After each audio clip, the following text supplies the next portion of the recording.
Hey everybody, it's your old pal Robert from ThrillRide.com. How you doing? So as you can see behind me, today I'm at the Brea Tar Pits here in downtown Los Angeles. This is a place I went to a ton when I was a kid. We used to take school field trips down here. Once in a while bring out-of-town guests to take a look around. But my recent visit to the Cabazon dinosaurs kind of reinvigorated my interest in all things prehistoric. And yeah, it's close by, and it's kind of right here in the center of the museum district down on Miracle Mile. So a place I should have come back to long before today. But I am back and really excited to kind of take a look around. So let's go check it out.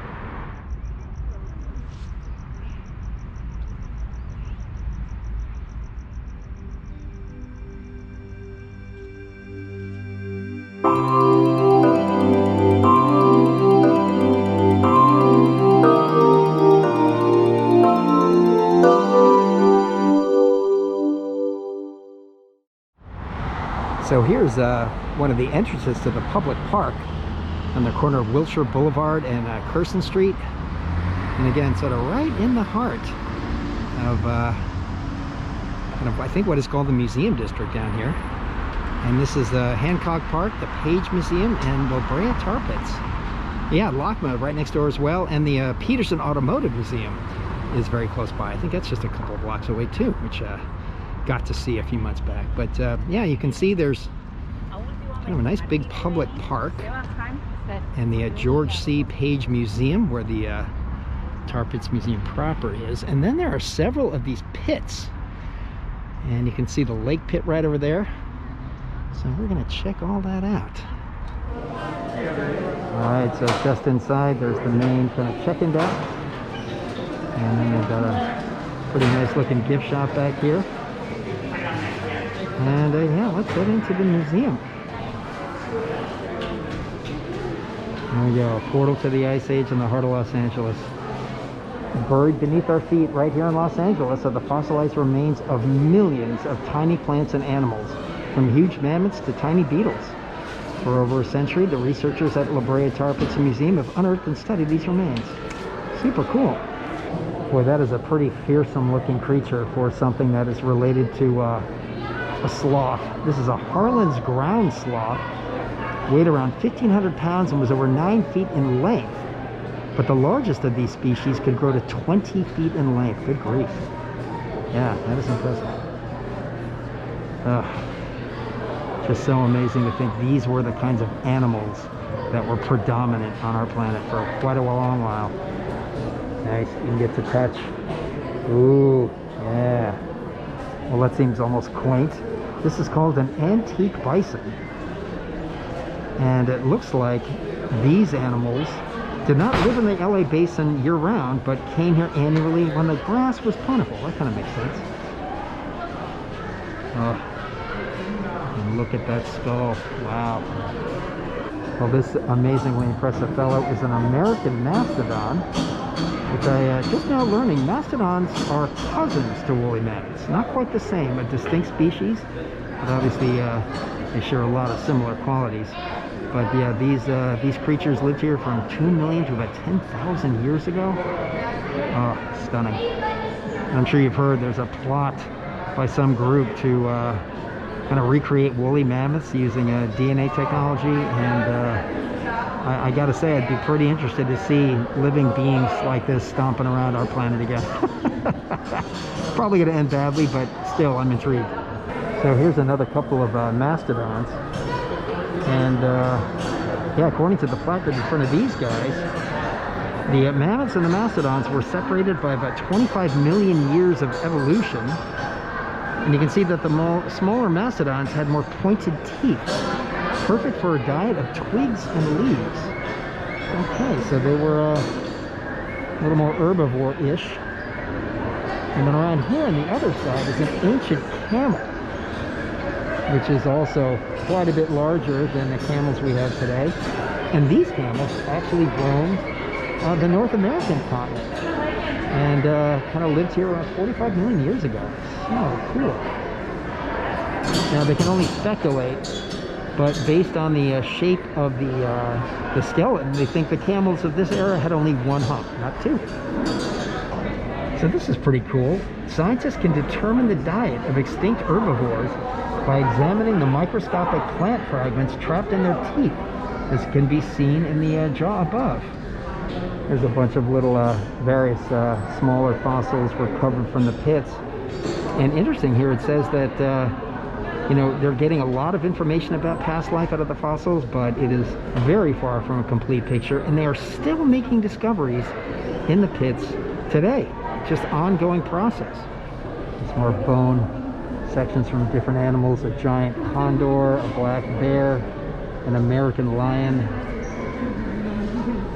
Oh man, and look at these.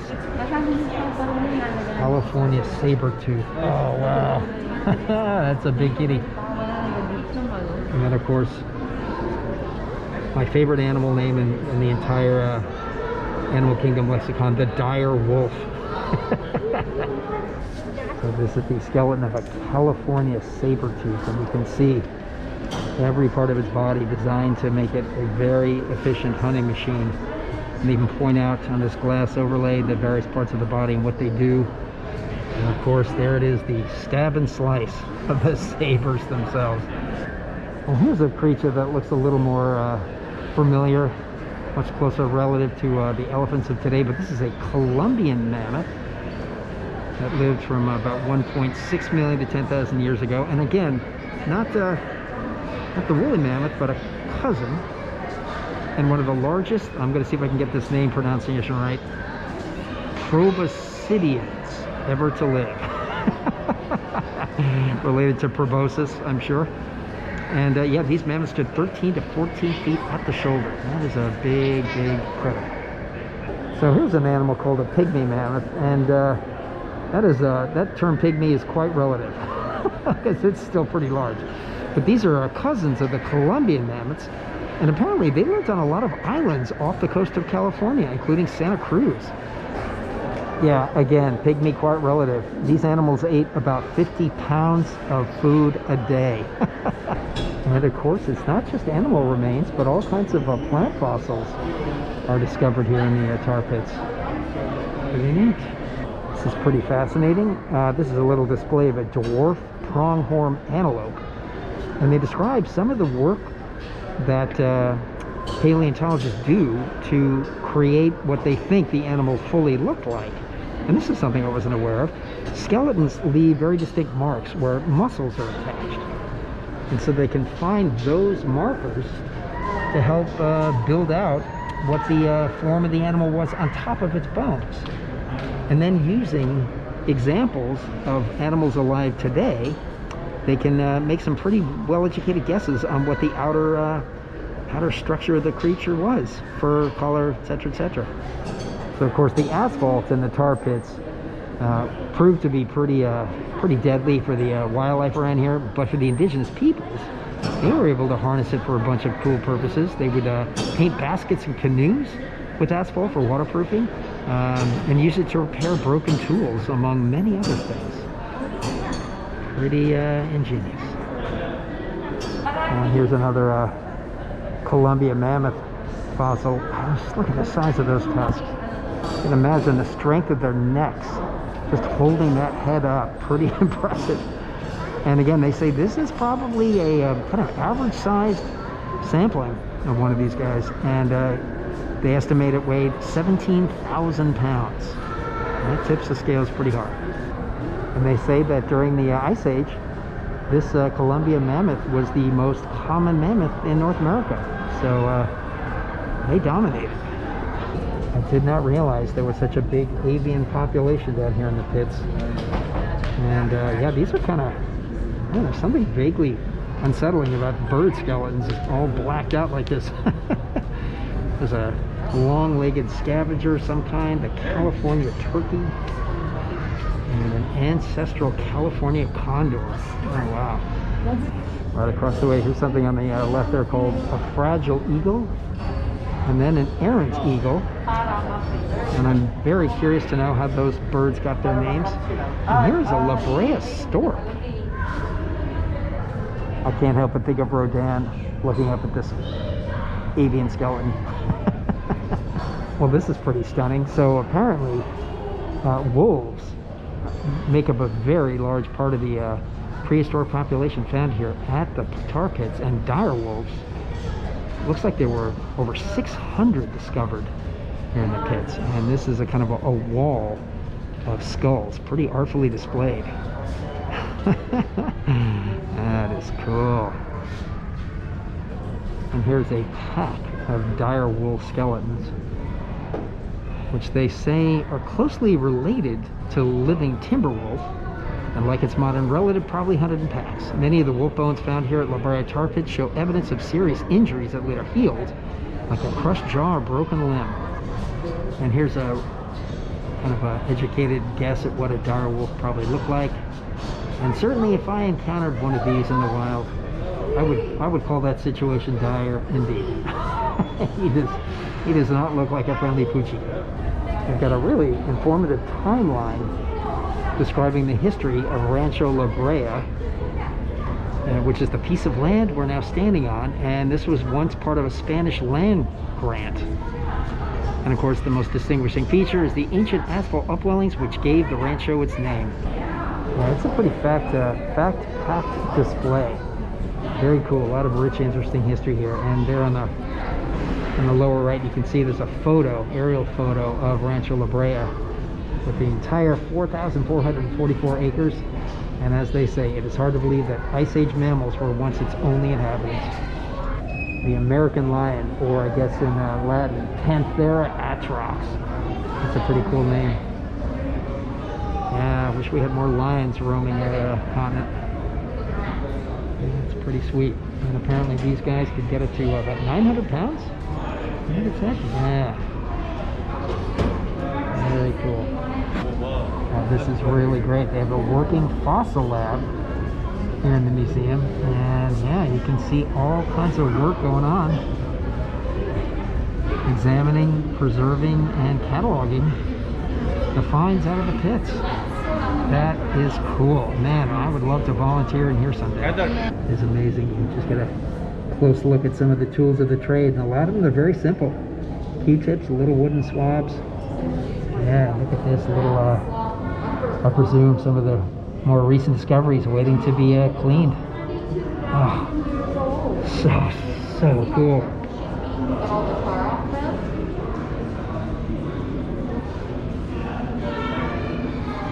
Oh, look at that jumble of asphalt and bone.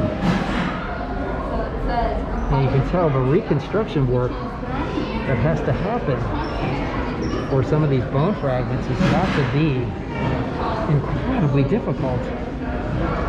Especially when you're doing things like micro sorting. Look at that. Trying to figure out what tiny little fragments might be a part of. Oh, that's amazing. A little toothbrush they used to clean the fossils. So neat. And you can look in here and just see tray after tray after tray of various finds. Amazing. And it says here, what's behind these walls? More than 3.5 million specimens.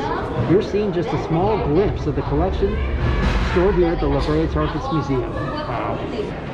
So this 40,000-year-old incisor tooth, or tusk, belongs to Zed, our nickname for the most complete Colombian mammoth ever excavated here at the Brea Tar Pits. Wow. The tusk is protected by plaster and foam until our scientists can finish cleaning it, and sits on an hydraulic lid so it can be easily moved. So this looks like a pretty serious battle between a saber-toothed tiger and one of those Harlan sloths. Yeah, we're going at it. So this is an extinct western horse. Apparently horses evolved in North America about 15 million years ago, beginning with an ancestor that was only 2 feet tall. Yeah, there's a little guy. And then around here on the other side is something called a short-nosed bear. Another early ancestor to modern bears, or short-faced bears. And obviously distinguished by a short snout. And it says that they have discovered quite a bit of these here, and that while originally thought to be carnivores, studying their teeth, they see cavities, which implies a diet that included starch from plants. So maybe they were more omnivorous than originally thought. And this absolutely gargantuan thing is a giant ice age bear. You can get it to 12 feet tall standing on its hind legs. Yikes. So this is a kind of reconstruction of an American scimitar-toothed cat. A much smaller kind of main teeth here. These are only about 4 inches long, but still looks to be a very efficient predator. So this part of the museum has an exhibit of the entire Proboscidean family tree. I think I'm getting that right now. Traces the ancestry of mammoths, mastodons, elephants, and their relatives back through 55 million years of evolutionary history. And there are over 150 members of the Proboscidean order. Oh man, and look at this thing. This is a replica of an African Savannah elephant skull from 2 million years ago that still exists today. Ooh, look at this little guy. This is a Lubia woolly mammoth replica. Huh. That is a fairly sickly looking little trunk. Yeah, there's a bunch of species here I've never heard of. The Deinotherium, the Amebelodon, the Gomphotherium, and the Theomia. And I would guess I got maybe one of those right. And here's a model of one of the earliest of this family called a Mortherium, I think. And you can see there's barely a trunk there, but it's just starting to extend out the front of the face. A taste of things to come. So here's something they call the block of bones from Pit 81. And just a good example of the density of fossils that are found when they pull up some sections of the asphalt. Yeah, that's out of control. So in the courtyard of the museum, they had this really beautiful kind of lush garden spot. Kind of trying to take you back in time a little bit. A little more isolated from the urban hubbub of LA. And yeah, that's really pretty.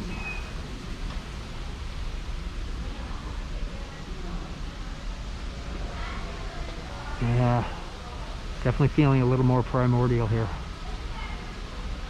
You know, that big, beautiful palm tree.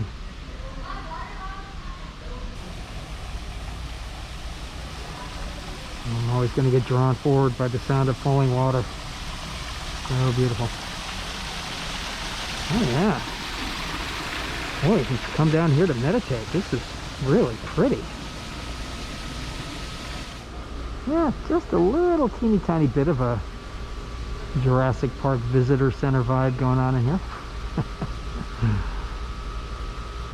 It's nice they have kind of a stone marker here to dedicate the Hancock Park Brea Tar Pits in 1916 by Captain Allen Hancock. So heading back outside, we can take a look at some of the other pits and kind of dig sites around here. And right out in front of the museum is kind of the largest of these, called the Lake Pit. And this was used as an asphalt mining site in the late 1800s. They were digging up the asphalt for roads and building construction. And of course, after they did all the digging, rainwater came and filled it in, creating a small lake. Looking through the fence here, you can see kind of models of mammoths and a little baby here stuck in the muck.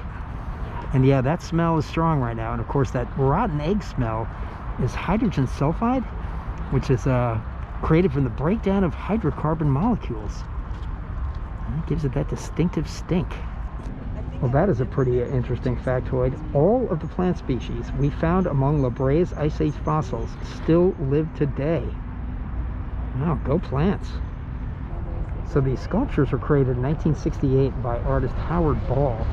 Kind of interpretation of what mammoths might have looked like based on our knowledge back then.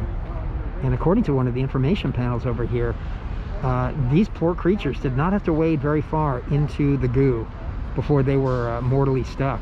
Just a couple of feet deep, and they could not get out. That was the end of them. Well, here's a helpful graphic. You are standing 1,000 feet above an oil field. The oil oozes all the way up from the ground, animals and bits of plants get stuck, the animals die and all succumb to the goo. Brea Tar has trapped millions of living things over thousands of years and preserved hard parts like bone, wood, and shell nearly perfectly. And there it is. Yeah, if you look in close to the fence and just sort of wait patiently, you'll see some of the methane and sulfide bubbling up. Yeah, there are some very active geochemical processes going on in there today as we speak. That is so cool. It's like there's some creatures lurking just below the surface. Love it. Yeah, it's neat to have this kind of little bridge on the back to walk along. Oh yeah, I can see a lot of the bubbling methane over there. That's fantastic. Yeah, this is no static exhibit. This is an active, ongoing research site. So badass. And that is quite a pretty museum over there. I love these asphalt paw prints on the ground. That's a little cute Easter egg. As you can see, just tar will start popping up all over the property, and they have to put up these cones, which quickly turn pretty darn black. That is so cool. And here's a bust that honors Captain G. Allen Hancock, donor of Hancock Park to the people of Los Angeles County, 1916, placed in 1963. Yes, thank you again, sir. And here we are coming up on pits 3 and 4 and 61, 67, I guess. All right. Interesting. So it says here, these 3 tar pits are ages apart. Inside this fence are 3 old pits that were dug from 1913 to 1915. Because asphalt oozes, stops, and bubbles up someplace new, these 3 pits contain fossils from different time periods. Animals that died within a few feet of where you're standing may have actually lived 20,000 years apart. Well, clearly not nearly as much kind of activity going on here right now, but you can definitely smell that sulfur smell. This is pretty cool. It looks like when smaller bits of bubbling asphalt crop up, too big for a cone, too small to make an official pit. Maybe they just fence it in this way. Man, that's crazy. Yeah, it wasn't long after 1905 when they began to realize that the bones in these pits were not current domesticated animals, and that apparently between 1913 and 1915 more than 1 million fossils were discovered. So there was a real boom period there. This is neat. They got a little stream, and we're heading towards pit 91. Oh yeah, get a nice deep snootful of all that delicious methane and asphalt smell. Very cool.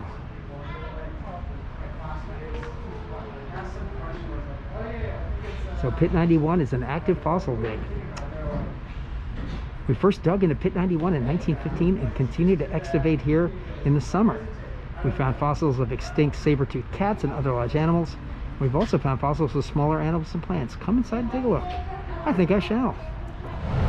Wow, look at this. This is one heck of a pit. It was very, very deep. Oh my gosh, this is like a major construction site.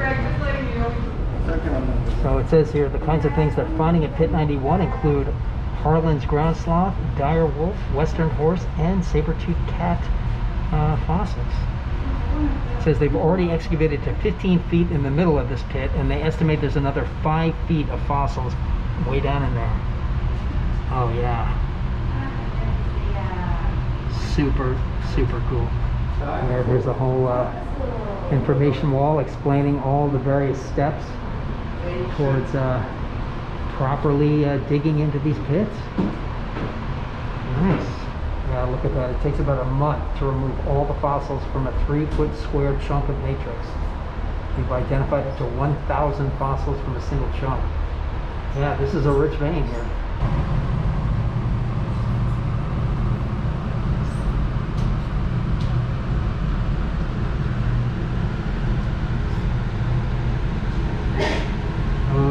able to crawl down in here and take a good look around. I think Treacherous Goo is going to be the name of my next band. I say that all the time, I never really form bands, but Treacherous Goo, come on, that'd be awesome.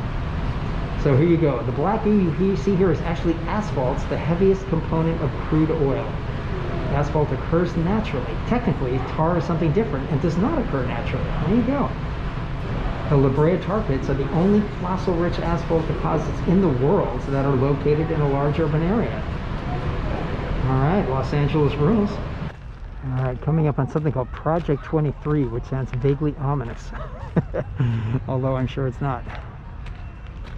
But yeah, this looks to be a pretty big collection of fossil crates and stuff. What is this? Huh. All right, so here's what is in these crates. Each wooden crate before you contains fossils. The fossils were found a few hundred yards from here during parking lot construction for the LA County Museum of Art. We open these crates one by one to excavate the fossils. With each crate opened, we add a lot to our understanding of the Ice Age in Los Angeles. Wow. So yeah, the big crates contain some of our most recent fossil finds, millions of them. Super cool. From mammoth tusks to mouse toes, fossils big and small tell us what LA was like long ago. So it looks like at one time you may have been able to kind of walk around here and take a look at the crates. I'm not sure if that's the case, but certainly closed right now. But I'm definitely digging the kind of end of Raiders of the Lost Ark warehouse scene. There's a little bit of that vibe going on here. Yeah, those are huge crates. They definitely hold a ton of fossils. Just looking through the fence at Pit 9, and you can see some asphalt buckets there on the side, and definitely some wetness there in the center. Yeah, still some crude bubbling up there. And now I'm thinking of the Beverly Hillbillies opening theme song. Black gold, Texas tea. Well, never judge a book by its cover. So apparently in this little Pit 9, they made some of their biggest discoveries, including quite a few Colombian mammoths. Came right out of the ground right there. Sweet. And there's the actual number. 27 Colombian mammoths came out of this pit. Remarkable. All right, here we are coming up on Pit 23. It says here, this peaceful park was perilous for animals who walked here 20,000 years ago. Life and death in long ago LA. To live and die in Ice Age LA. Prequel I now need to see. So yeah, looks like a lot of ground sloths may have met their demise here. So did bison, horses, and camels.